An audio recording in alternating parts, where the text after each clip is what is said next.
What's up? What's happening? What's going on? Giving all praise to the Most High God. You back here and here with your boy Bam Bam Bellion, one of Watt's three favorite sons. Representing the East Side ours because the East Side is ours. Standing 10 toes down on them 10-fold grounds. Don't draw major for justice because there is no justice for just us. Give a shout out to all my loved ones in the Watts area, man. Especially them brothers out there putting in that work and trying to curb the activities in them streets, man, and get it to these youngsters and get them to understand there's another side of the mountain and we got to get y'all to that other side. They feel like they know what they're doing, but you know. Hey, man. Like I was saying, man, giving all praises to the Most High God for the opportunity, putting the air in my lungs and the words in my mouth. Giving all praises to the Most High God that every one of you are awake and breathing in and out, in and out. If you're breathing, you got an opportunity to get it right. I'm going to need you to do the best you can to get it right. So much to do, so little time, man, and man, things are so crazy right now. But hey, man, we're going to get off into it because there's a lot to discuss. I'm not going to try not to hold y'all too long this evening, man, but hey, I got notes, man. It's a lot to discuss. But let's get off into it, man. We're going to get off into it, right? You know, jump in both feet into the agua because, hey, it's just a lot going on, man. Killings and shootings and another mass shooting. Things are crazy right now, but we're gonna kick our video game off with the story that I just came across. With all this other madness going on, it's amazing that when things get as crazy as they want to get in the United States, somehow they end up being able to point the blame and the anger towards black folks. Every war that went on and drabs went on, and there was always riots against black people. If a white man lost a fight to Jack Johnson, black men got lynched for that. Understand? I just don't get it, man. I just don't get it.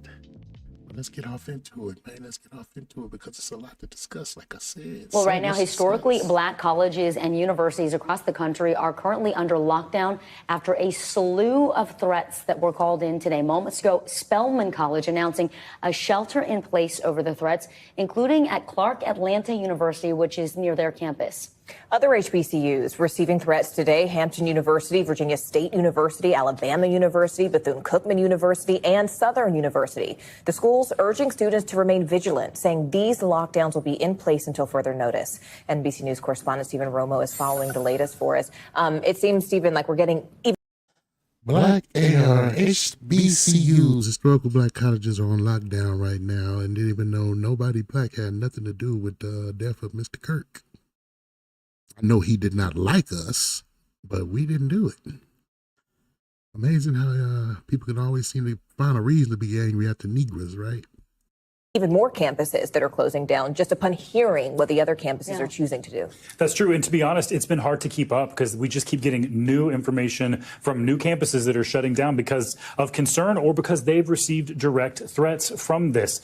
You mentioned we had Southern University as well. That's in Baton Rouge. Bethune-Cookman, which is in Daytona Beach. And interesting, Spelman University has that shelter in place order, but it's actually not received any specific threats. They said that the close proximity to Clark Atlanta University has made them, out of an abundance of caution, decide to issue a shelter in place just because of how close they are.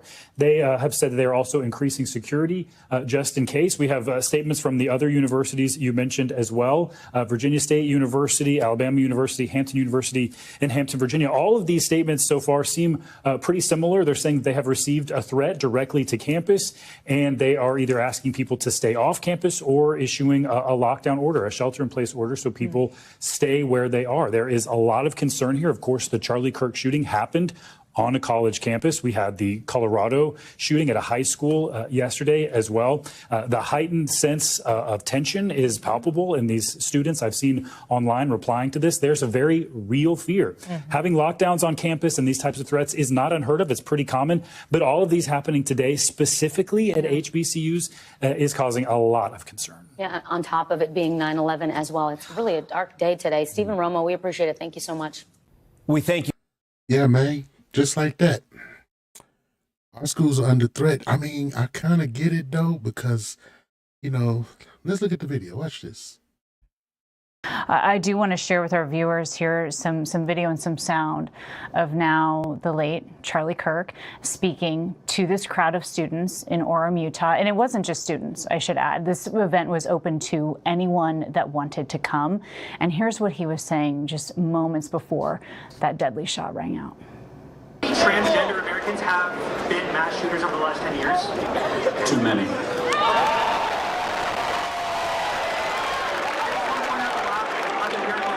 It's 5. Okay, now 5 is a lot, right? I'm going to give you some credit. Do you know how many mass shooters there have been in America over the last 10 years?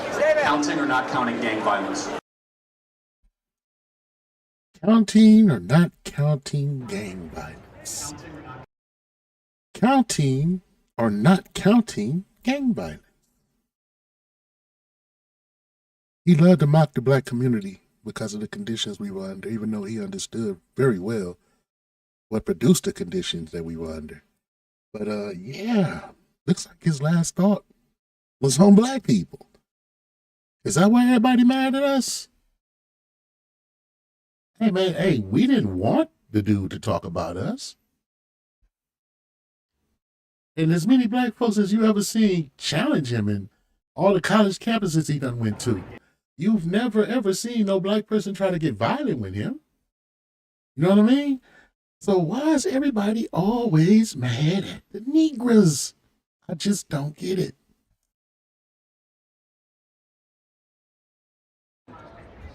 Counting or not counting gang violence? Counting or not counting gang violence, shot rings out, he gets hit.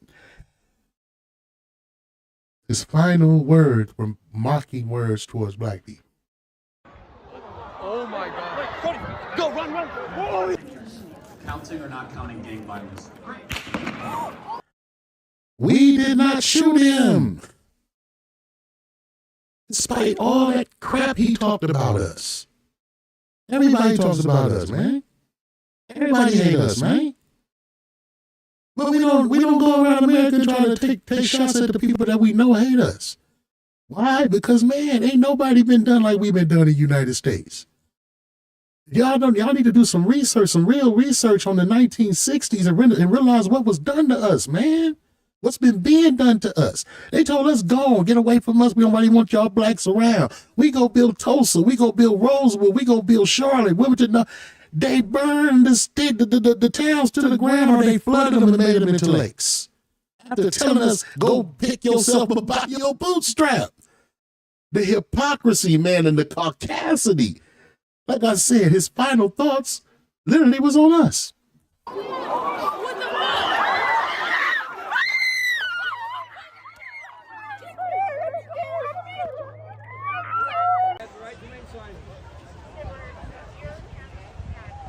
Then they grab this old man Patsy to make everybody look over here, look over here, look over here. Whole time the real shooter is getting on and moving on and shaking the spot. They said they found the rifle already. They claim they got a serious person of interest at this point. But yeah, no, you just don't know. Students, what kind of checks were there before people got on campus? If I'm going to be honest, I had friends coming in asking if they needed tickets, and I said they didn't even check for my ticket, which I did get a ticket. They did not pat us down. I feel like I maybe saw 3 or 4 police officers in this whole environment of hundreds of people, I would guess, which I thought was a little odd, but at the same time I thought, well, you know, it's Utah, which is probably an ignorant thought to think, but there was not much security precautions taken. There was none. And you're saying you were 15 feet away from the stage. You were up close and personal with Charlie when he was speaking. Did it sound, and no worries if you don't know this answer. I don't suspect you might, but did it sound like the shot came from behind? Yes. It sounded exactly from behind us, and that's why I was... From behind, 200 yards, they say. High-powered rifle. Sounds like a military-trained guy. Let's get to the next video, Mike. All right. This is what Charlie Kirk is... Shouts out to this young man, Afro Elite. Y'all don't know who he is. I'm gonna put his description. I'm gonna put his the link to his channel in my description, man. He went hard yesterday. He had 2,000 and something live viewers, myself being one of them. Check out the youngster. I'm gonna skip through it because we can't go through the whole thing. Oh, wait a minute, we are already too far in. Yeah, we're already there. It's cool though. We can take it back a little bit, just a little bit. Boom. I really don't want to hear what the lady had to say. I want to start with Alex Jones, man. Oh, Alex Jones is taking it hard. Shot. The reason I brought up Alex Jones is, do you guys remember Alex Jones was the one, he's most known for calling mass shootings staged. It was what the shooting, Alex Jones, don't you think that this is staged? Don't you think that Charlie Kirk might have been a crisis actor? I don't know. Was Charlie Kirk acting? Was this, according to Alex Jones in your history, would you like to say that these events are staged? This is Alex Jones. Don't you think that this is a little stage or suspicious or whatever the case is? Come on, let's keep the same energy now. Let's not do this because Charlie Kirk is a friend of yours. Let's call this the white on white crime that it is. A lot of people are saying up there saying, how could you? Straight up and down, man. Charlie Kirk loved to point out black on black crime. That was his favorite shtick. That's what he was talking about when he got shot. When he was talking about gang violence, who y'all think he was talking about? I think he was talking about white people. He was talking about black folks, because he rarely even mentioned the gang violence between Latinos. Whenever he bring up gang violence, he's talking about us, and he's talking about the fact that, yeah, y'all don't got no fathers in the home, and that's why y'all like that. And this is when our government played a role in making that happen to y'all, but they should be held accountable. I'm gonna let the man keep going. I'm gonna let the youngster keep going. How could you condone such violence? Nobody's condoning it. How could you say Charlie Kirk deserved it? Well, all I'm saying is that Charlie Kirk said out of his own self that there would have to be some sacrifices for white power. This is what Charlie Kirk said. Okay. Let's look at what Charlie Kirk said. I just want to remember what he said. If we're gonna make somebody a martyr, we got to remember what he stood on, don't we? Let's not rebrand his life and then make him a martyr. No, let's remember what he stood on. This is what Charlie Kirk stood on. I think it's worth it. I think it's worth to have a cost of, unfortunately, some gun deaths every single year so that we can have the Second Amendment to protect our other God-given rights. That is a prudent. Y'all heard what he said, right? Strong pro-gun man here. But what he also said is we need to have some deaths every year in order to preserve our Second Amendment right. One of the presidents said something like that about in order to preserve the tree of liberty, you gotta water it with the blood of patriots every something like that. Something about how basically people gotta be sacrificed in order to maintain freedoms. Man, hey, y'all heard what he just said. Let's keep listening. Deal. Okay, hey. Wear this. I didn't for such a long time. Months ago. Try to run that back one more time for the gotta hear this statement one more time. 2016 at the RNC in Cleveland. He was so young. He was like 20-something years old then, so happy, so full of life. He had big plans. He was going to galvanize all the kids on campuses to vote Republican, to wake them up to communism. And they killed him today with a high-powered rifle. Classic stuff, just like crooks in Pennsylvania, run around the roof. Nobody's doing anything. And shot.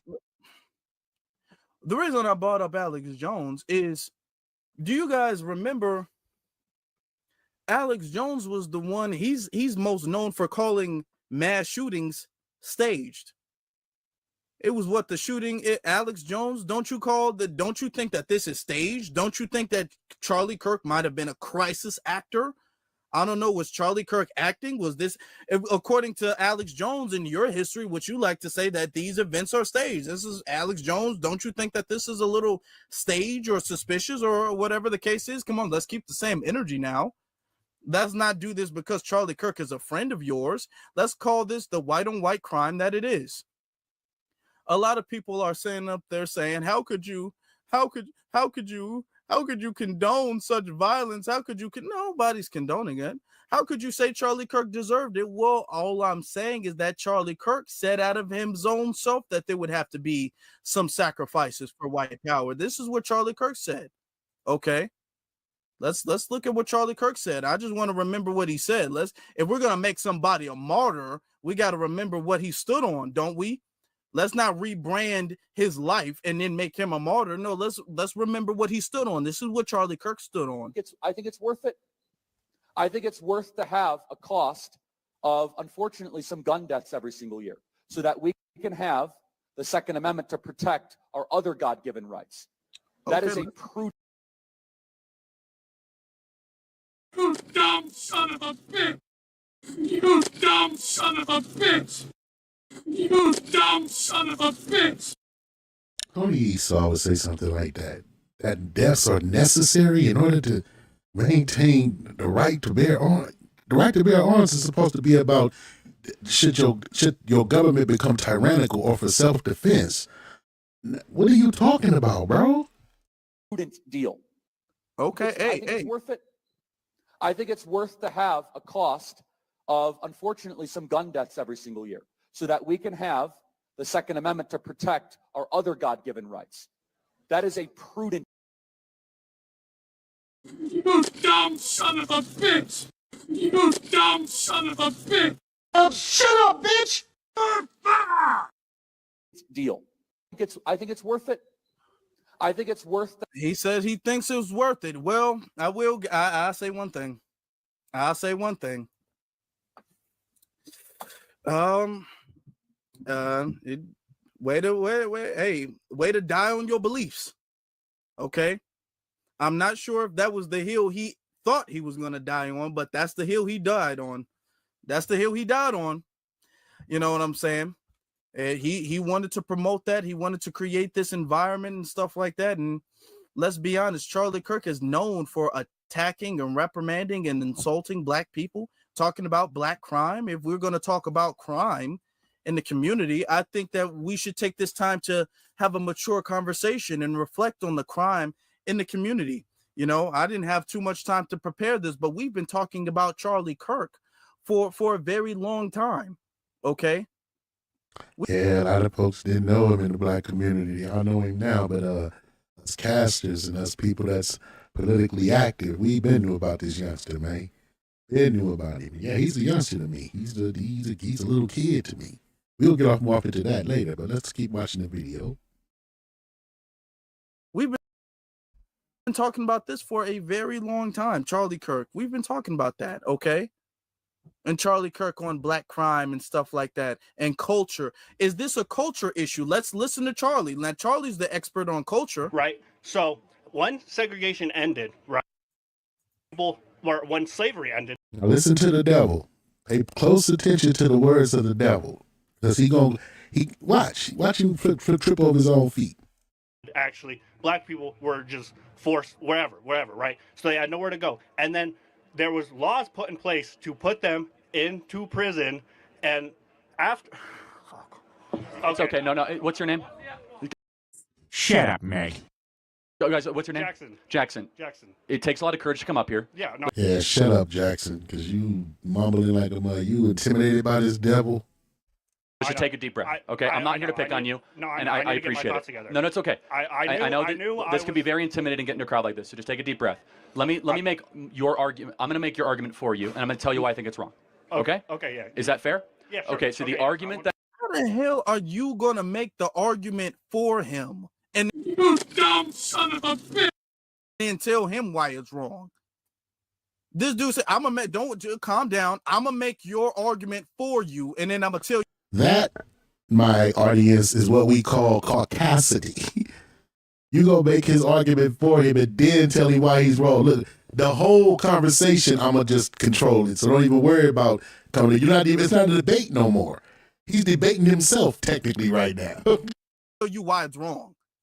That is being made, that you want to make, is that there's legacies of injustice. Yes. And that those legacies impact one generation after the other.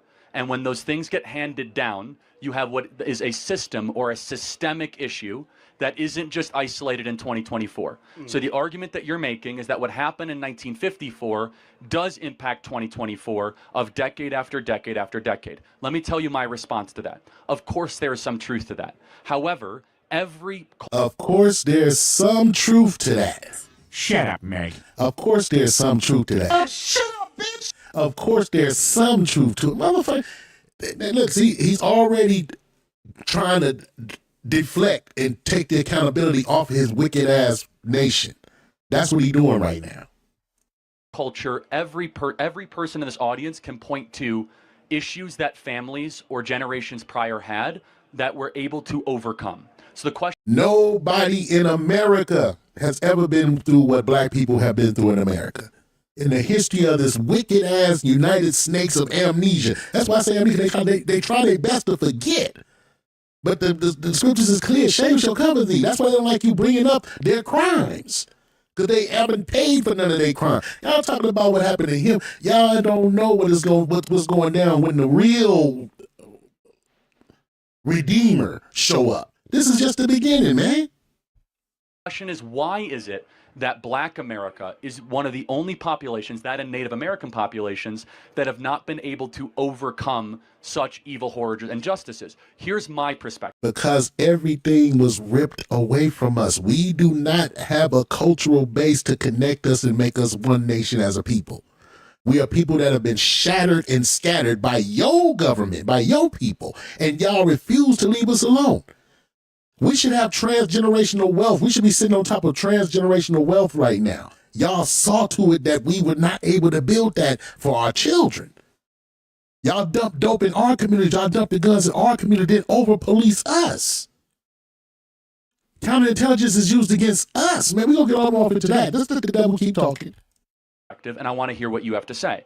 Is that the number one way to keep people out of poverty, lower the crime rate, and have a better society is whether or not you have a mom and a dad around? Would we agree that's an ideal? Yeah? Cool. Yeah. And so what happened in 1964 is that 25% of Black youth were raised by a single mom. Today, it's nearly 75%, about 70%. So that means that 1 in 4 Black kids will have a father around. Only 1 in 4. That's the number one issue happening in the country, and it's not because of systemic racism. I'd like to hear what you have to say about that. Okay. I'm going to let you to go first. Can I ask this question to the family, to the chat room, since he's asking questions and talking about the Black fathers or the lack thereof Black fathers in the Black community? Do you think the person that murdered Charlie Kirk had a father? Do you think the person that murdered Charlie Kirk was raised by a single mom? I feel like these are important questions. I feel like these are the questions that Charlie Kirk would be asking. He would be asking, did the person who shot me in the neck and had me limp over and bleed out and die so horrifically in front of thousands of people, were they raised by a single Yes, is a fool. A fool. mother, or did they have a father in their life? I think because if it's about culture, and that's what's holding us back, that I think that we should ask the same question and keep the same energy. All right. This is what Charlie Kirk has been about. This is what Charlie Kirk has been about. We're not done. We're not done. So I think I misjudged you at first. Like when you brought up the 1350 stat, I had just assumed that it was inherently eugenics based, kind of, So, and that's where mine came from. I think we are on the same page that we know what the problem is, and that's what I mean. No, and thank you for saying that, because I think we actually have a lot more in common in this country than the media would ever believe. No, definitely, right?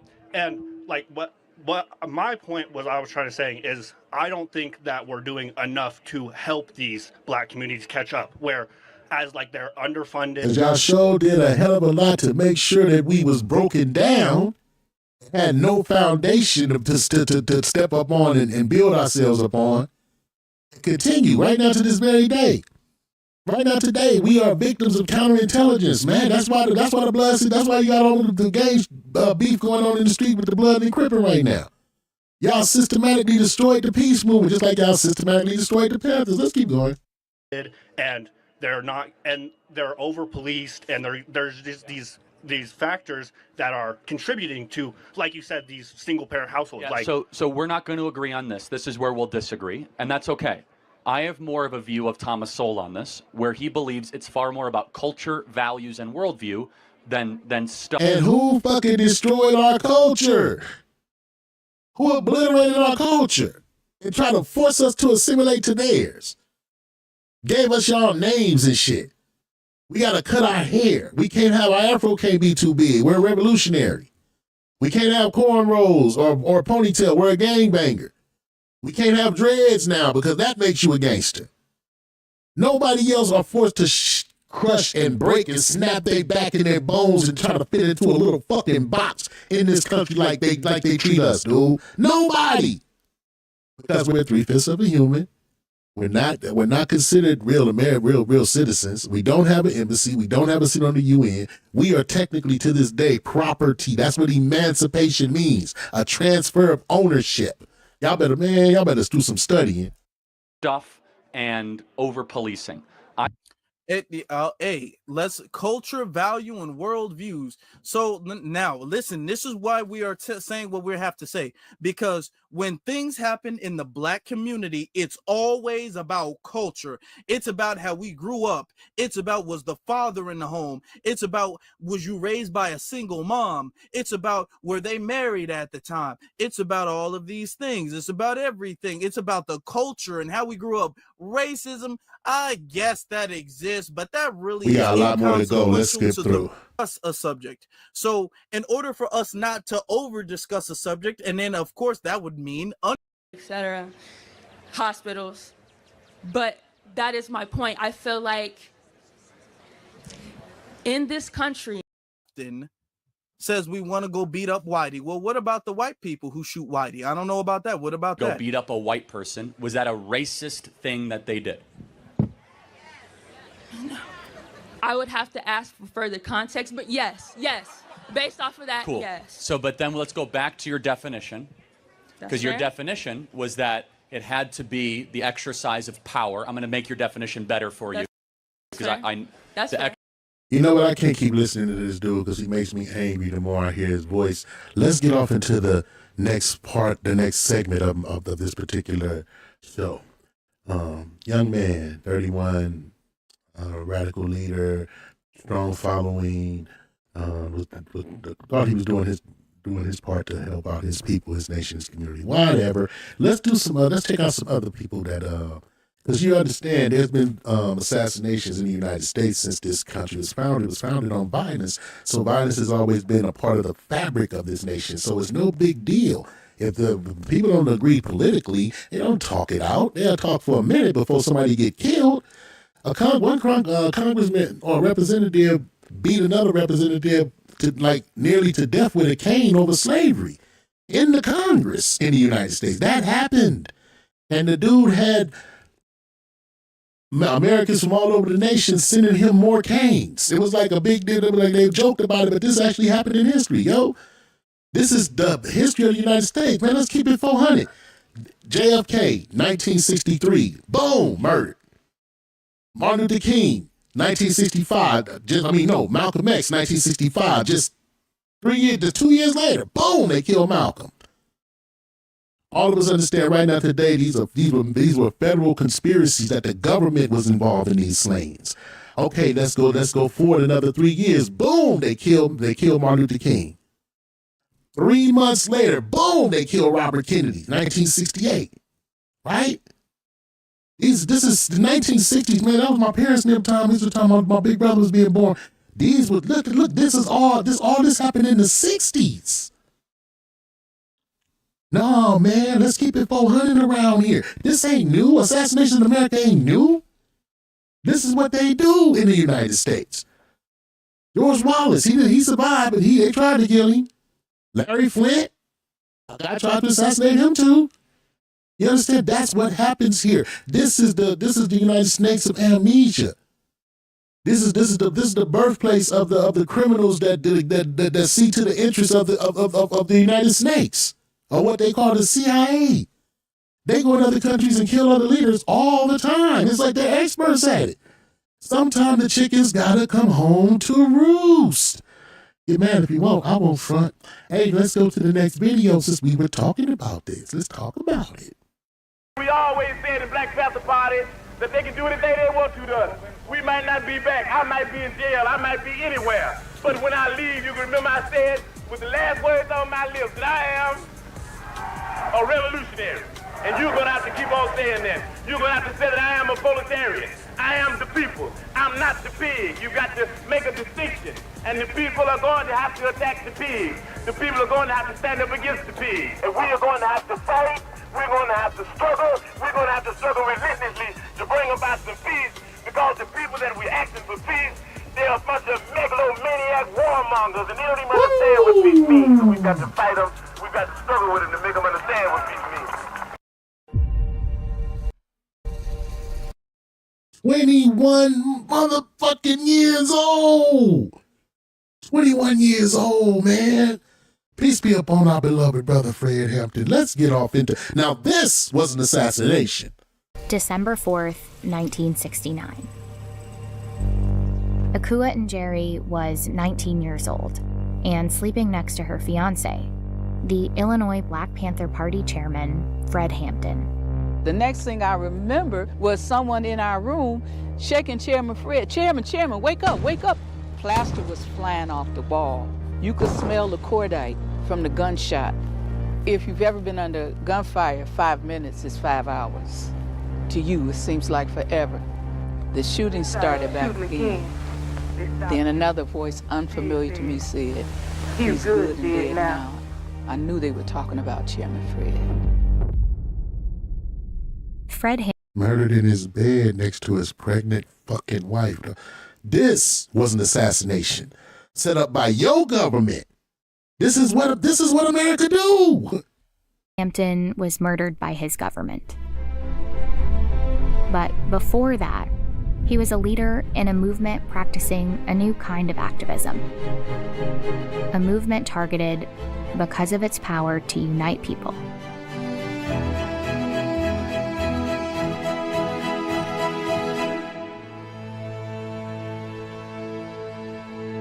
Marking 1964 as a historic year in race relations, on July 2nd, President Johnson signed into law the Civil Rights Act. It was the strongest... In the 1960s, racial progress in the U.S. was at a turning point. Activists won major civil rights victories, and the era of Jim Crow laws came to an end. But at the end of the decade, there were still deep social and economic gaps for Black people across the country.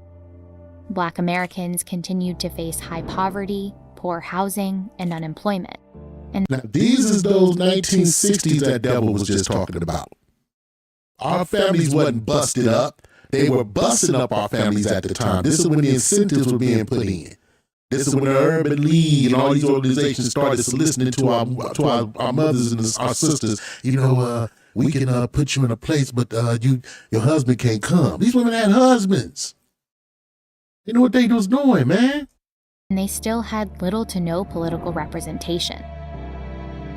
These disparities and an increase in brutal police violence led to uprisings across the country.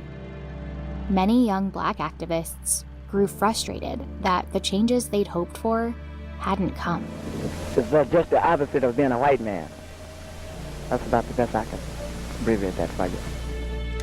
After the police killing of an unarmed Black teen in San Francisco, two activists in Oakland, California, Bobby Seale and Huey P. Newton, founded what was initially called the Black Panther Party for Self-Defense. Newton had studied law and knew it was legal to carry arms in California as long as they were not concealed. The Panthers began to patrol their communities. As the movement grew, several highly publicized confrontations with police would bring about mainstream awareness of the Black Panther Party. The allegations in these confrontations were serious, but the public accounts of them were typically one-sided and shaped largely by police. Media coverage depicted party members as a caricature of Black militancy. The Black Panther Party was portrayed as a marauding gang. They say their goal was to kill all the white people.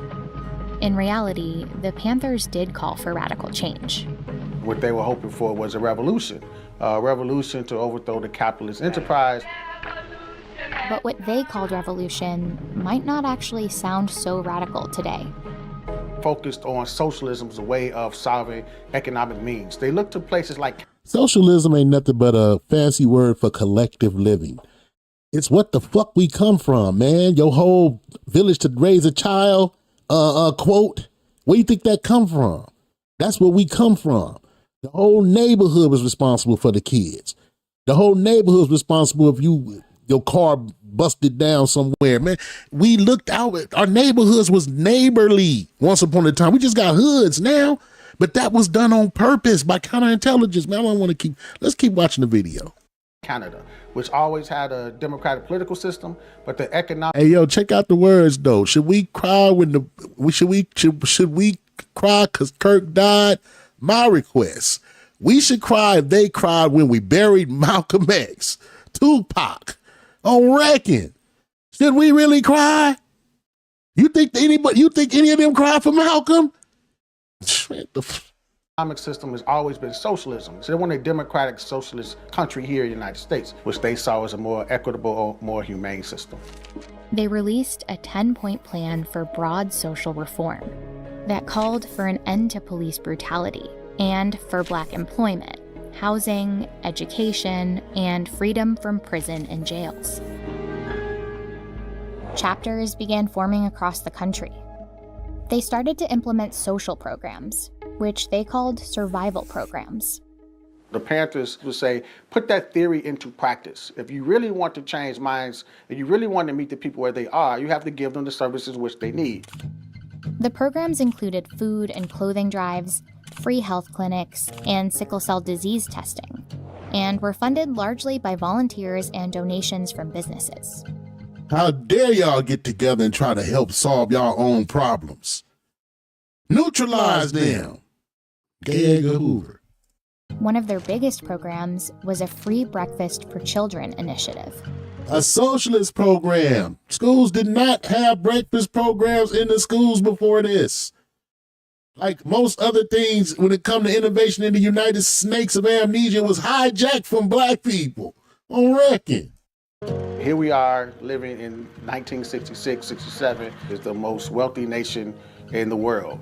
And kids were going to school hungry, especially in African-American communities. So one of the first community service programs were free breakfast for school children. And all the children had to do was come. It was during this time that Akua and Jerry, then known as Deborah Johnson, met Fred Hampton. I was a student at Rice City College, and Chairman Fred had come up to the school to speak, and he said, young Black college students, man. They was all college students, man. All of them. Huey, all of them. They was all college students.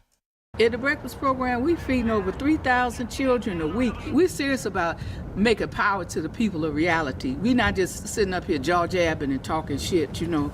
We about work. And I said, damn, we serious about this business. Fred Hampton grew up in Maywood, Illinois, just west of downtown Chicago. He became president of his local NAACP Youth Council in 1967, at 19 years old. 19 years old. He was already motivated, getting out there, getting involved. Young, strong, smart, charismatic. A born leader. When will they realize a body needs head? It's more than what's said when a leader lies dead. Shouts out to the grand verbalizer, man. Shortly after, he was recruited by a founder of the Illinois chapter of the Black Panther Party. That you can jail a revolutionary, but you can't jail a revolution. Right. Because of his charismatic skills, he quickly rise to the top of the crop. Here he is at age 21, building and leading the Illinois chapter Black Panther Party. Soon after, 21 years old, man. I mean, Kirk is a kid to me, but this dude was a baby, man. 21. 31, he was so young. He had a family. He was so young. He had a family. And his government conspired to murder him, man. Just for trying to help not just his people. Let's keep listening. After they met, and Jerry and Hampton became a couple, Anybody that has met him or heard him speak, they say he wasn't bullshit. He was for real. You have to understand. And that was the goddamn problem. There's something about them, man. They can see when you genuine and they don't like it. I've been in that community organizing world, man. I've been the gang intervention organizer since I was about, 12, 13. Got serious at 17, 18, up in them ages. But since I was a baby, man, because Twilight was on that kick. I mean, the Keeping 400, me and Swin was on it before him. We was the one pressing him. This ain't for us. We knew we was more than just Crips and Blood. We just knew it. In our bones, man, on reckon. The people have to pay the price for peace. If your dad will struggle, your dad will win. If your dad not to struggle, then goddamn it, you don't deserve to win. Let me say peace to you if you're willing to fight for it. Chicago in particular was a place where the party's ideals especially resonated. It was then the second largest American city, and due to decades of discriminatory policies, also one of the most segregated. Chicago's mayor at the time, Richard J. Daley, opposed neighborhood integration. And in the 1950s, the city had begun to redevelop certain neighborhoods, pushing low-income residents out and into densely packed, high-rise public housing in already overcrowded neighborhoods. No, we wouldn't move to the project because that's where we wanted. That's where we wanted to actually take our family and live at. You see how the thing about it is this, like I said, this Charlie Kirk, he understood this stuff. He understood it well. But like I said, didn't want his nation and his people to be held accountable on record. Black people were pushed primarily to the south and west side of Chicago. A large Puerto Rican population was here in Lincoln Park, and poor white people were concentrated here in Uptown. These groups all faced similar problems. They all had dilapidated schools.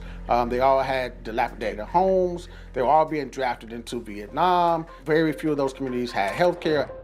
In 1969, Hampton led the Panthers towards an unexpected alliance, a coalition of activists working across racial lines against a corrupt city government that threatened their communities. We're going to fight racism, not racism, but we're going to fight with solidarity.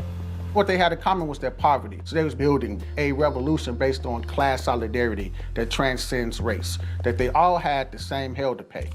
Hampton named the group the Rainbow Coalition. He said, we gonna defeat racism with solidarity. This kid, God had his spirit on his spirit was with this young man. I truly believe that. And all prophets are murdered. That's not new. It included the Black Panthers, a Puerto Rican group called the Young Lords, and a group called the Young Patriots, made up of largely poor white migrants from Appalachia who had moved to Chicago seeking economic opportunity. We don't hate the motherfucker white people, we hate the oppressor, whether he be white, black, brown, or yellow. So we got to know that. I don't mean sing Kumbaya and make a quilt. I'm talking about bringing them together on common things they could unite on. Not everything, but who could say that children do not deserve to have a healthy meal? We work with anybody and form coalition with anybody that has revolution on their mind. We're not a racist organization because we understand that racism is an excuse used for capitalism. Woo! The youngster was 21. This dude was 21, yo. Hampton and other Panthers helped the Young Lords and Young Patriots launch their own social programs. They organized protests together. That's right. Now, you couldn't join the Black Panthers if you wasn't black. But you can create your own organization and we'll work with you. Because see, as black folks, we need to get our shit together. That's been understood with the brightest of our people. We have too many in-house problems just be trying to just merge with somebody else. We need to get our house together. But if while you're getting your house together, there's some things that we can work on together that'll benefit both parties. Let's work on it together. Like you said, you defeat racism with solidarity. He was able to unite the groups, the three ethnic groups in the immediate area where he was at. He was able to unite them. Got them to get organized on their own, then got organized with them. Charlie Kirk was doing his best to make sure the division stayed strong in the United States. You understand? And I ain't mad at him for that. Because I mean that's what your people do. There wouldn't be a black neighborhood, a white neighborhood, a Latino neighborhood, or Asian neighborhood, or Arab neighborhood, or East Indian neighborhood if America was a melting pot. Get the fuck out of the hood with that weak shit. And it was working. Members were traveling across the country to organize Rainbow Coalition chapters. Particularly where Black Panther chapters were, but also in these rural white communities as well, to bring the revolution to bear. This blows people's minds. These people are not supposed to get along, but here they are operating as brothers of the struggles, as revolutionaries against the capitalist structure. And that was the threat to the state at the local level, but also at the national level. In 1968, the FBI had sent around this internal memo. It outlined goals to prevent the coalition of militant black nationalist groups and prevent the rise of a messiah who could unify and electrify the militant black nationalist movement. It wasn't written about Hampton specifically. The federal government. See, this is an assassination. But by 1969, Chairman Fred Hampton was the one that fit the bill. The revolution was in the air. And the ways in which the Panthers was able to transcend those racial lines, especially the charismatic leadership of one like Fred Hampton, they saw him as a greater threat even than Martin Luther King or Malcolm X ever was. In one FBI memo about the Black Panthers' breakfast program, they claimed their real purpose was to poison minds with anti-white propaganda and indoctrinate youngsters in hate and violence. The FBI. The goddamn hater who taught hate. That's why we got gangbanging. Shouts out to Chuck D. Gonna accuse somebody else of teaching hate. The caucasity. Man, that's some real shit, dude. But I understand it though, because you ever been in the streets, been a hustlers in the streets, banging anything in the streets. The most scandalous cats in the streets always thought everybody else was. They always thought everybody else was as fucked up as they was. That's these devils, man, on record. Under the leadership of J. Edgar Hoover, had deemed the Black Panther Party as the Edgar Hoover. number one threat to the internal security of this country. The FBI operated a counterintelligence program called COINTELPRO. You've never heard Charlie Kirk mention this phrase or these words. You never heard him talk about J. Edgar Hoover or none of that. None of the real, because see, this is the real black poison that was done to us. This was the quiet weapons for the silent wars that was done to us. This is the one that we haven't recovered from and can't recover from. Because anytime we start to get off our knees, they hit us with it, man. And man, Nipsey. I think Nipsey was just a was a program that targeted dissident political groups in the U.S. Their methods typically went outside the law. They were using tactics such as assassination, discrediting, false narratives. They were falsely putting people in prison and exile, which were all illegal. Matula Shakur, Amir Abu Jamal, Rap Brown. They locked Rap Brown up underground somewhere. Him and Matula, they was in like prisons underground. Leonard Portier, you understand? They locked up a doctor, acupuncture doctor that was curing people getting people off heroin with acupuncture. Accused him of bank robbery. Had informants everywhere. Y'all fit to see. Several Black Panthers were killed or imprisoned, including the party co-founders. In Chicago, the party was also targeted by Mayor Daley and the Chicago police. Our office was burned down at least 3 times. People would disappear. You never see their bodies again. Before you go to bed, man. Office was burned down 3 times. People disappeared. You never seen their bodies. The Panthers had an office on Central Avenue in L.A. Got shot up. That's when the SWAT was first used ever in the history of law enforcement against the Panthers. And you got these punk-ass LAPDs right now sitting on these boards with these so-called community leaders talking about how they want to resolve the violence in the streets. Man, get the fuck out of the hood with the weak shit. All the motherfucking funding that go to LAPD is gang intervention funding. That should be going to organizations that are in the streets actually out there putting their lives on the line more than these goddamn cops to try to do something to change the streets. These dudes don't never get no recognition for the work that they do to resolve issues in the streets. And a lot of them don't want it. They don't ask for it. A lot of them, the realest of them, don't want no check. They don't even need a check. They just trying to build instead of destroy where they come from. That's all. They done got on the other side of that hill. They done made it up to that mountain, looked over the top and seen the truth. And said, oh my fucking God, this whole time I was coming up this mountain, they was lying to me. And now they doing their part to try to get their brothers over that mountain, man. Like the little engine that could. Let's keep going. I am a revolutionary. Make that the last word. In case you don't wake up, then somebody might believe it and you might, end up in what they call a revolutionary happy hunting grounds. Hampton, a rising star at just 21 years old, knew he was a target too. He'd been arrested in 1968 for allegedly robbing an ice cream truck and handing out $71 of ice cream. An ice cream truck. Did you say trumped up charges? In 1969, he was sentenced to 2 to 5 years in prison.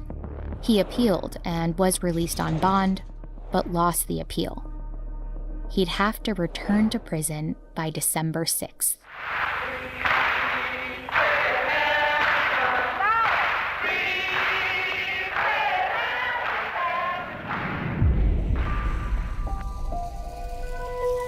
On December 4th, around 4 a.m., 14 Chicago police officers arrived outside Hampton's apartment on Chicago's west side. Inside, Hampton and Jerry and 7 other Panthers were asleep. I was very pregnant, and the first thing I remember was Chairman Fred had fell asleep while talking on the phone. The next thing I remember was someone in our room started shaking the chair. Chairman, wake up, the pigs are vamping. And I'm seeing Chairman Fred look up, and then he laid his head back down real slow. Because he had been drugged up by that, what was his, William O'Neill Patrick or whatever the freak that devil. All devils ain't white, man. That's why people talk about how we calling people devils because they white people. No. You got devils out there that's black as the ace of spades. Judas was a devil. He turned out to be a devil. I think he was white. No, he was not. I'm sure he had hair like wool, skin that looked like burnt brass too. Officers kicked open the door and shot Mark Clark, a visitor from another party chapter. They shot a sleeping 18-year-old named Brenda Harris. Then they shot in the direction of Hampton's bed. The mattress is just going, you could feel the bullets going into it. I had moved over on top of Chairman Fred because there was shooting into our mattress. The person that had come into the room kept shouting, stop shooting, we have a pregnant sister in here.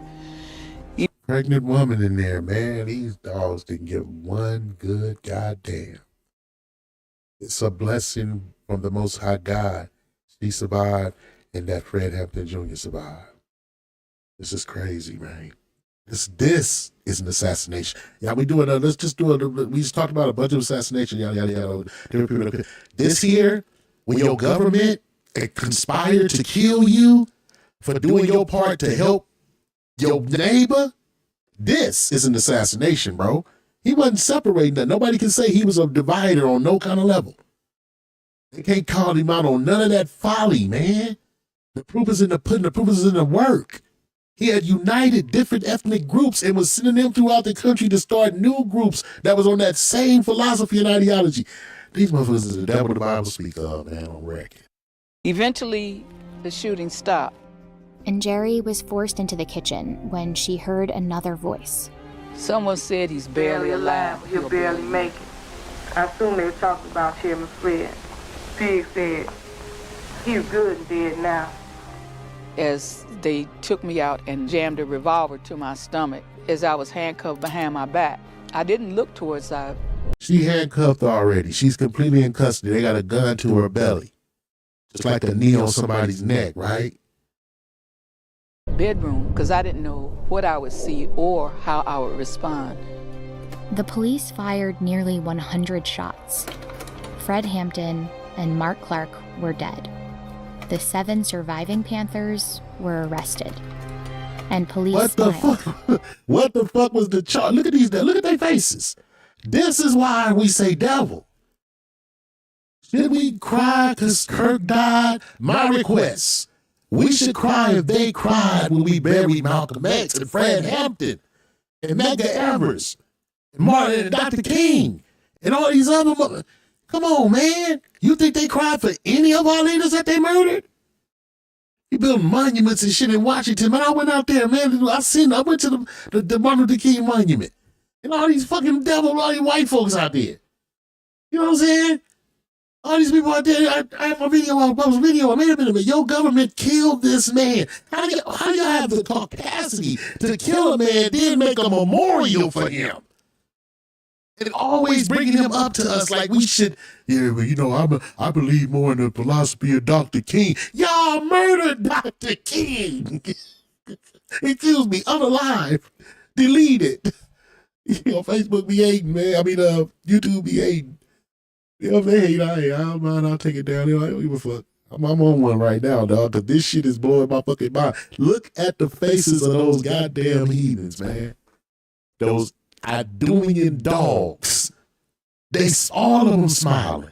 They just murdered this man in front of his pregnant wife and shot another dude with. Y'all seen the title of the video, right? These who will strain on a gnat and swallow a camel. They so hurt over Charlie Clark. At least his government didn't get together and say we go kill him.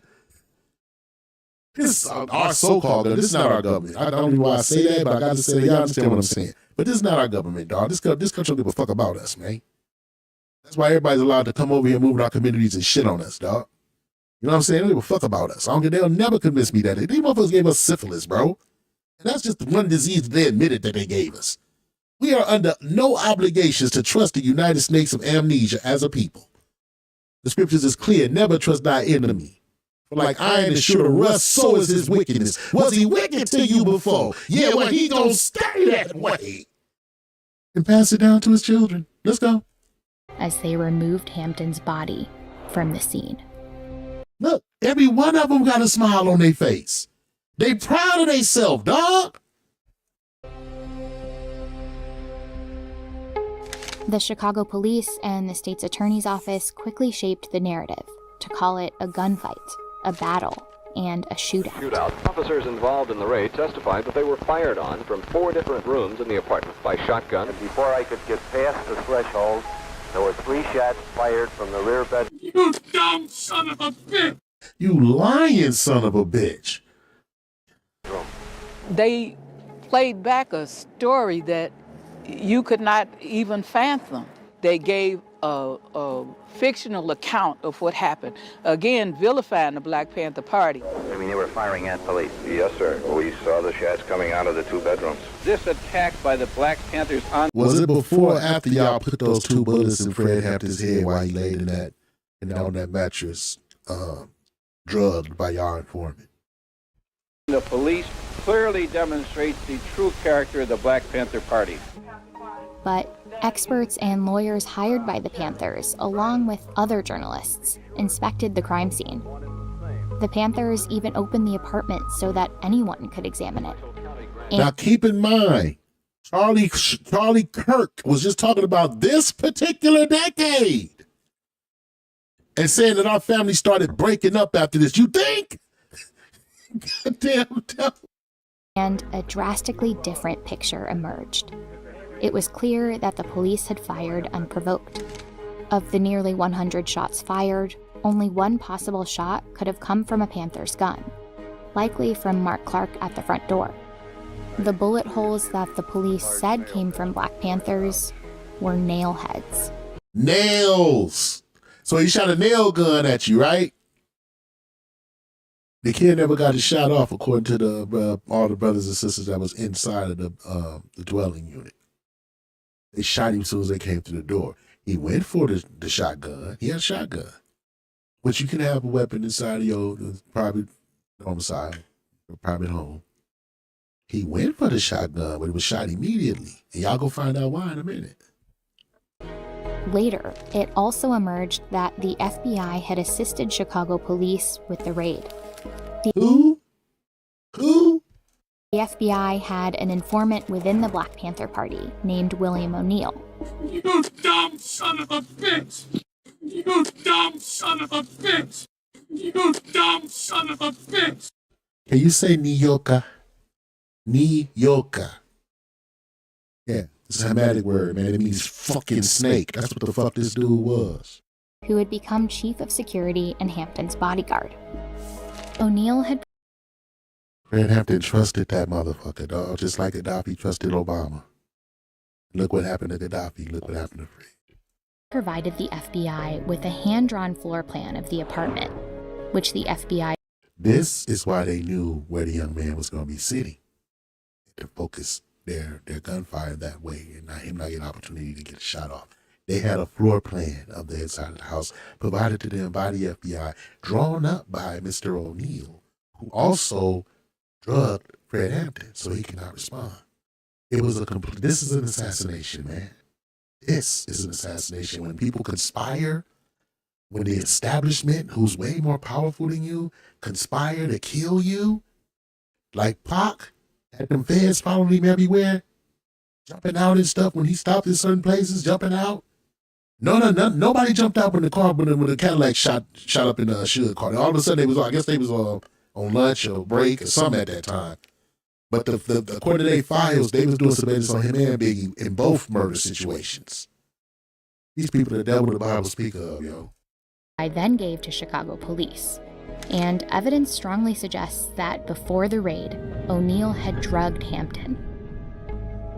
In the years after Hampton's assassination, the police and the FBI continued to imprison dozens of party members across the country. The official Black Panther... This is what happened. This is what fucked up this is what destroyed our families. This is where community revolution and progress come from, or the Crips. They were trying to replace the leadership that was being stolen and murdered and locked away and exiled out of the country. They was trying to replace that, but they didn't have that leadership to attach themselves to. They were born in a state of suspended animation. Shouts out to Kamasi. A planet out of orbit. No leadership. The Panther Party would continue to exist until 1982. But membership decreased dramatically, and it would never be the same. And I hope that each one of you will be able to die in the international proletarian revolutionary struggle, or you didn't be able to live in it. And I think that struggle is going to come. Why don't you live for the people? Why don't you struggle for the people? Why don't you die for the people? Fred Hampton wanted revolution. Those in power wanted to destroy him and what he stood for. But they weren't totally successful. Chairman Fred lives. You know what I'm saying? Through the military assault, through the destruction of the party as an organization itself, you know, by the state, the legacy of the party is still here. Today, the work of Fred Hampton is alive through some of the same programs that marked him as a threat. Many of the... Yeah, this is the feeding kids breakfast was a threat. But now they feed kids in all the school. The goddamn devil. The programs that the Panthers created are now staples of our society. We didn't have free breakfast in schools prior to the Black Panther Party's free breakfast program. Those free clinics, almost every major college campus got a free legal aid clinic. The ways in which sickle cell testing is now respected as a disease by the CDC and others. None of that stuff existed before the party. I think that's revolutionary. Just a bunch of poor people getting together to help a bunch of other poor people, man. And look what the fuck, they government. Their government. They got organized, their government got organized on a federal, state, and local level. LAPD played a role in FBI's destruction of the Black Panthers. Oakland PD played a role. Chicago PD played a role. Everybody seemed to be able to come together and get along when it's come time to burn down Rosewood or burn down Tulsa. Nobody beefing.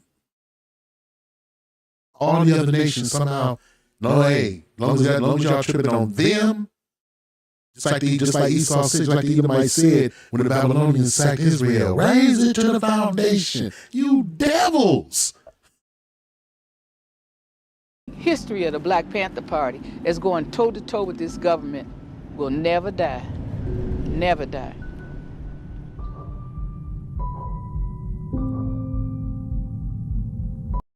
What they do, it said. I had to let that whole video go, man. I know we all the way over time, but these next couple are going to go pretty quick. Let's get off into this right quick, though. My brothers from the IUIC, shouts out to them, man. Shalom Barakatah. Fred Hampton's gravesite gets shot up annually. Annually. Listen, that's his son right there. That's Fred Hampton Jr. right there at his daddy's gravesite. His daddy gravestone gets shot up annually, every year. They shoot his tombstone. That's how much this man scared the establishment. Scared local law enforcement, the federal government. He had the federal government, a 21-year-old kid. Had the federal government so shook up, they was trying to figure out they tried to figure out a way to lock him up. Tried to put some charges on him, Michael Jackson. When that didn't work, couldn't do nothing else but what? Kill him. We're gonna do a illegal weapons search. Yeah. And that punk ass prosecutor Hammerland or the Bammerland or whatever the fuck his punk, I don't give a fuck about that devil. You know, he's a prosecutor. He filled out that document. And look, nobody got in no trouble. Nobody got in no trouble. Federal government didn't come at his department and none of that. Even when it came out that they lied about everything. Nobody ever shot at them, but none of that. They emptied like almost 100 and some rounds in that man's. And they shoot up his tombstone every year, annually. That means the hatred going back to 1969 has been being passed down through fucking fathers to sons. Possibly fucking daughters. But that is the legacy of the United Snakes of Amnesia.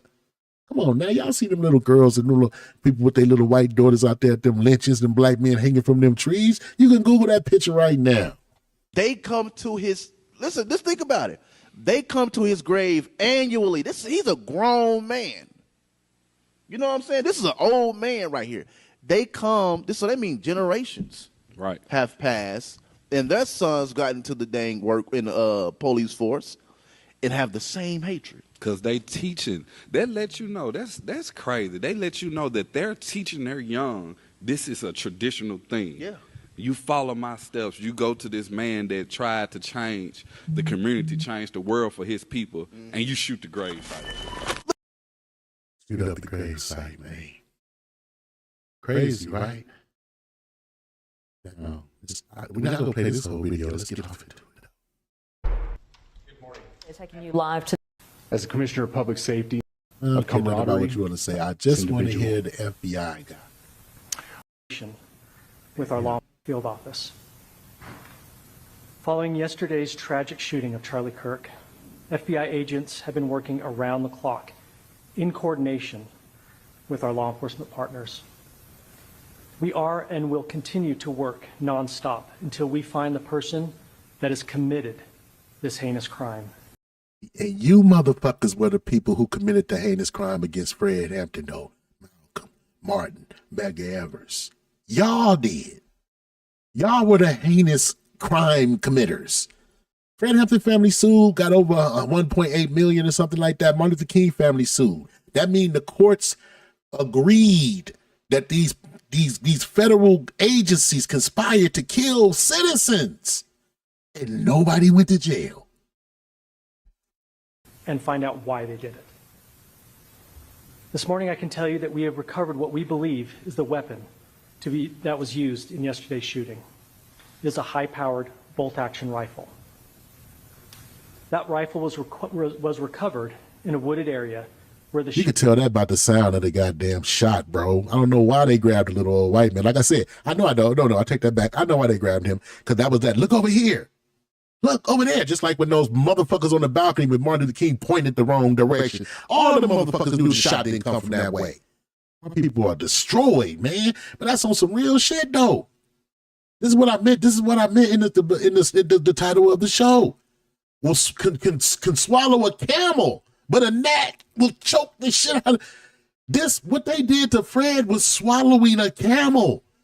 What just happened to Charlie Kirk was a gnat compared to what the fuck they did to Fred and Malcolm. They killed Malcolm in front of his kids, man. They killed Fred in front of his pregnant wife. That trauma could have caused her to miscarry his son.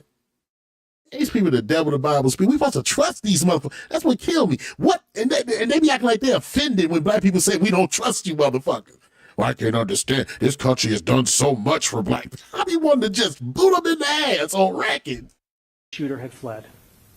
So the FBI laboratory will be analyzing this weapon. Investigators have also collected footwear impression, a palm print, and forearm imprints for analysis. We are and will continue to work not in the field office. Following yesterday's turn the time over to Special Agent Bull. If you have any video or images from the shooting, you can also call the FBI at 1-800. Rely on the public's help in these types of cases. I'm missing the part. Where that is why we will relentlessly pursue this case to protect the American people. Thank the community for that. But it don't protect the FBI has brought every resource to bear, and we will continue to do so throughout the course of this investigation. I'm not going to keep looking for it, but the devil says something about protecting freedom of speech. Ain't y'all the same federal FBI that threatened Michael Zuckerberg over COVID and was making them shut down people commenting about the vaccine? Ain't y'all that same FBI? Freedom of speech. Get the fuck out of here. You motherfuckers are nothing but hypocrites, dude. Don't reckon. I'm finna prove it again. It's just before 10 p.m. on August 22nd, and 34-year-old DeCarlos Brown Jr. is seated on a Charlotte light rail train. Several other people are around him. According to officials, a few minutes later, the train doors open, and 23-year-old Irina Zarutska gets on and takes a seat in front of Brown. She's wearing what appears to be a work uniform, AirPods, and looking at her phone. But then, the unthinkable happens. You see Brown pull out what officials say was a pocket knife. He unfolds it, then stands up behind Zarutska. What we aren't showing you is the moment where Brown then stabs Zarutska several times, then walks away. Here you can see Brown trying to get off the train, and then a few people spring into action, attempting to save Zarutska. She would die from her injuries. Meanwhile, Brown, who has removed his hoodie, waits for the train to stop. And then you see him exit.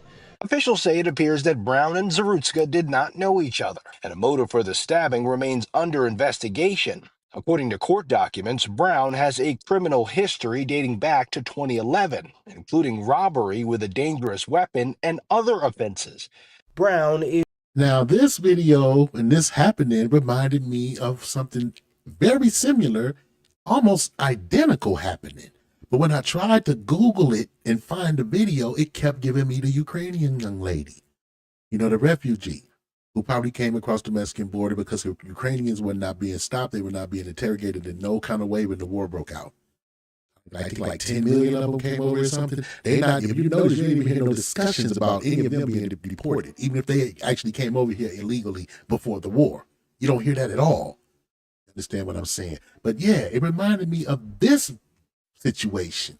Thing about it is, I couldn't find it. After a family celebration, Nia Wilson and her sisters Tashaya and Latifah are returning to their home in Oakland, California on BART, Bay Area Rapid Transit.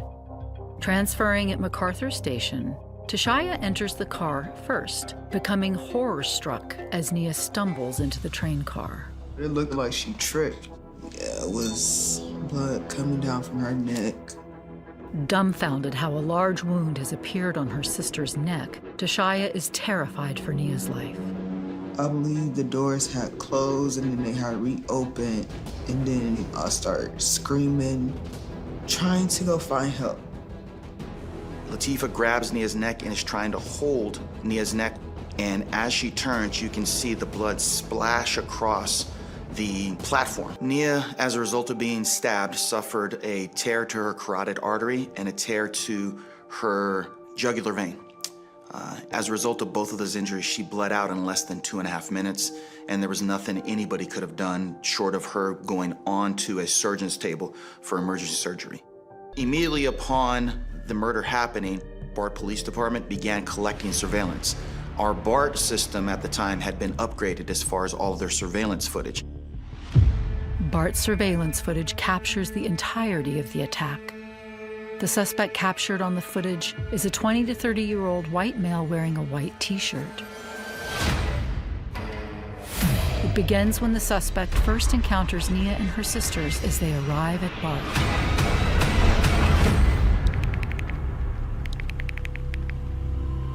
You can see that the suspects, the train continues past 4 of their stops, ultimately arriving at the MacArthur BART station, which is one of the central hubs in the city.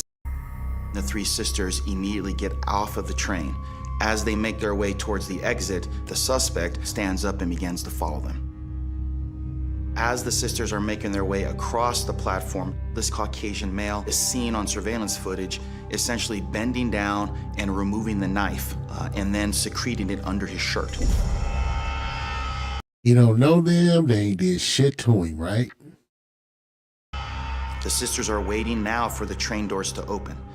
As the train doors begin to open, the suspect approaches them from behind, looking up and down the platform as if looking for an escape route. He then takes the knife from underneath his shirt and immediately stabs Nia Wilson in the neck twice, and then stabs the older sister, Latifah, in the neck once and tries to stab her again a second time, but his momentum has carried him past her. When the sisters are stabbed, Nia immediately jumps onto the train, followed immediately by Latifah, who actually glances over her left shoulder and sees the suspect. He then jogs for a short distance, turns the corner to go down the stairs to exit the BART platform, and as he turns the stairs, other people start running and screaming. He begins to run and tries to blend in with them. He makes his way down the bottom of the platform and illegally exits. Now, this wasn't mentioned during the White House press conference. This was just, this wasn't part of that conversation, right? And I'm telling you, dude, hey, it is what it is. Everybody talking about. Well, right now, historically black colleges and universities. Sympathy and historical black colleges are being threatened right now. The lockdown. They want empathy and sympathy, and historical black colleges are on lockdown right now. So let's break it all down, man. Let's break down what we got here. What we got here after going over all those videos. What we do got is we understand that Esau will swallow a camel and strain on a gnat.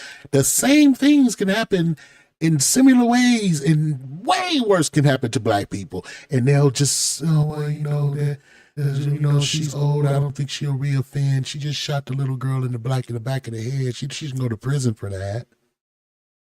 They just beat him severely. They shouldn't go to jail for that. They shot her while she was in her bed next to her man, and the only thing he did is try to defend her, but they shouldn't go to prison for that. The devil the Bible speaks of. But let's look at the similarities of these assassinations. What do these people have? What do these young men have in common? Both were young men. One was 21, one was 31. Both were husbands, both were family men. Both were politically active, belonging to and starting their own organizations as very young men, especially Fred, 21.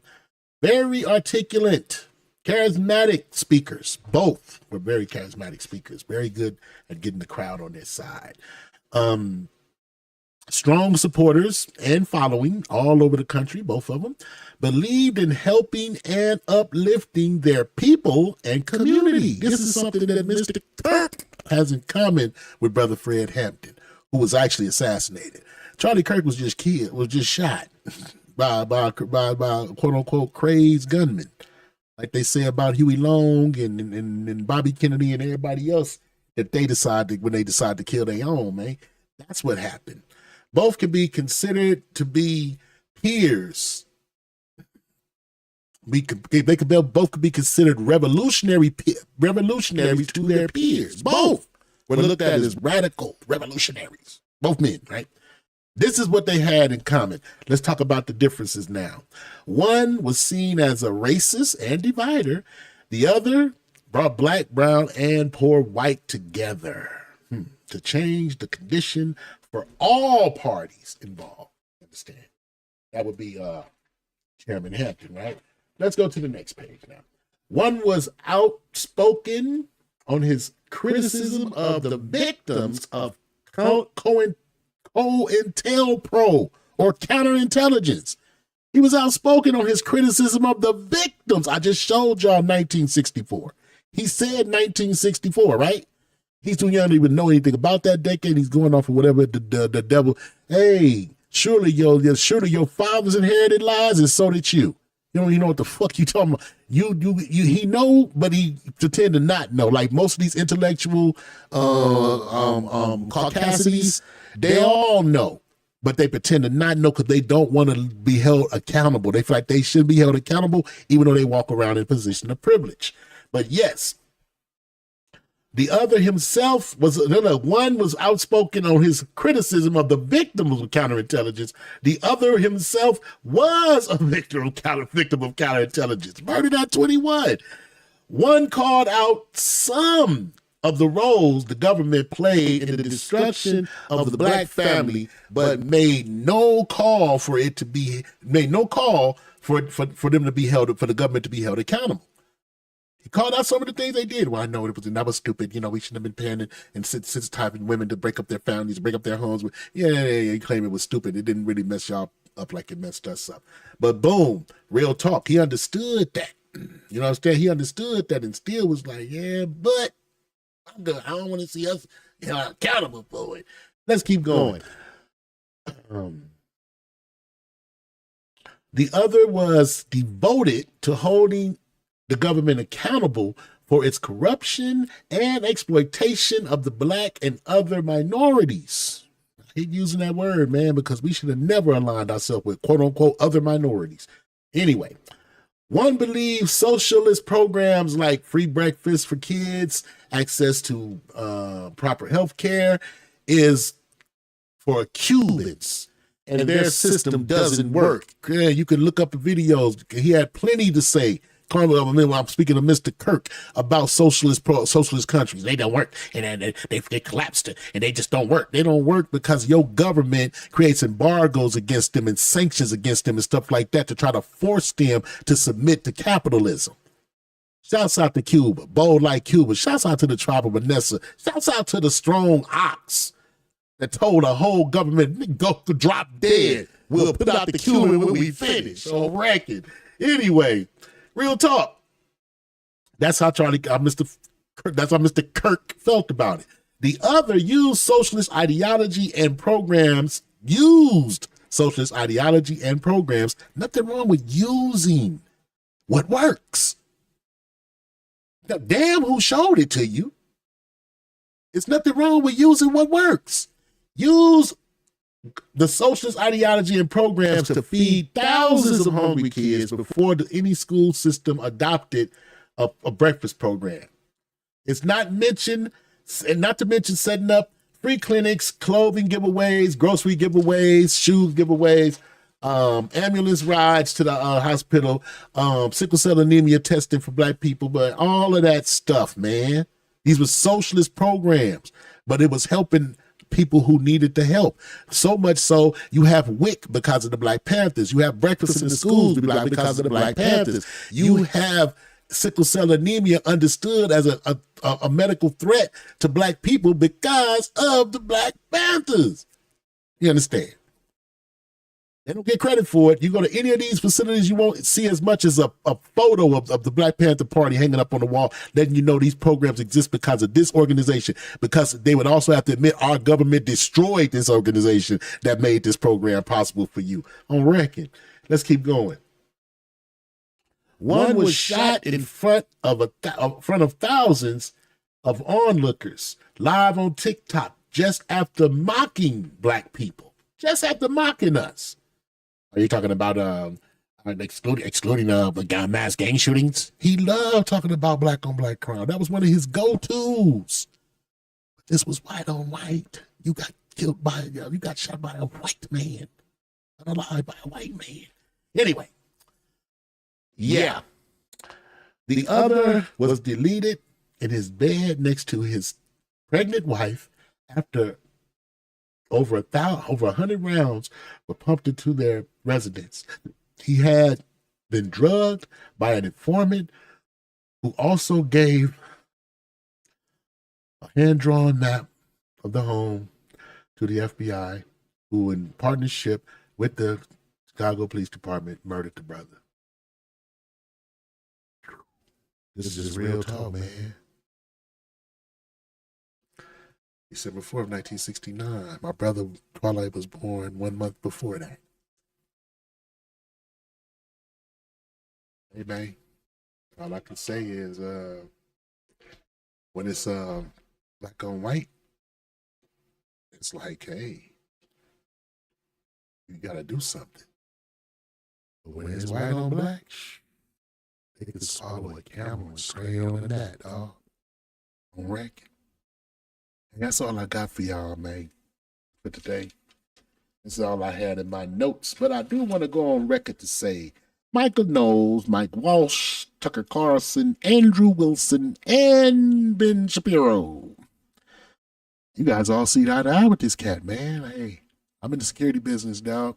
If y'all need some well-trained armed security, you get at your brother, because y'all need some lichens right now. Y'all need Lucian and Rays and them to come protect y'all vampire asses on record. Hey, man, shouts out to all my loved ones, man. Thanks for coming in and hanging out with your boy. I know we stayed in here a little long, but I had to go hard on this one, bro. This one really got to me, man.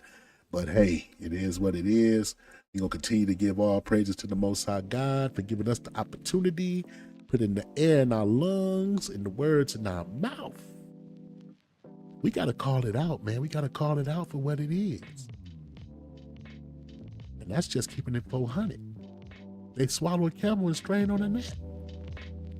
He's corrupt. He speaks wickedly concerning oppression. Like it's no big deal.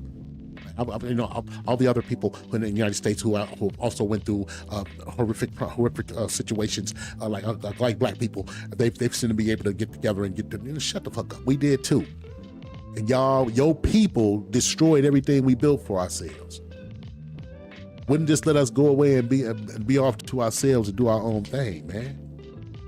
Y'all claim y'all don't want to go. Y'all don't want y'all kids in school with us. Y'all don't want our daughters dating our daughters. I don't want my son dating your daughter. How about that? My daughter dating your son. How about that? You understand? Y'all got these deep rooted hatred for the black folks in the United States of amnesia. Deep rooted. But somehow you I don't know, man. This place is crazy, dude. This place is crazy. I don't know. I really don't know what to say. We gonna figure it out, ladies and gentlemen. Like I said, giving shouts out to my brothers, man, my beloved, my loved ones, man. Praise God for you, man. Pray that every one of y'all keep breathing, man. We got work to do, man. We got work to do, man. We gotta keep people up on what's happening, what's up, and what's going on. Especially when it comes to our folks, man. Our people are destroyed for a lack of knowledge. We gotta make the information available to them so they can build their knowledge from that. They can work their way back to the Most High God. Give a shout out to all my loved ones, man. Love y'all to death, love y'all to life. We live in to die, we die to live again. 360 degrees, comprehend. Whether it be here in the kingdom, I'm gonna see every one of y'all again. Give a shout out to all my loved ones out there, man. All of y'all, shout Allah, man. Y'all keep breathing. If you keep breathing, you got opportunity to get it right, man. Peace, man. Love y'all to death, love y'all to life. Thanks for hanging out with me.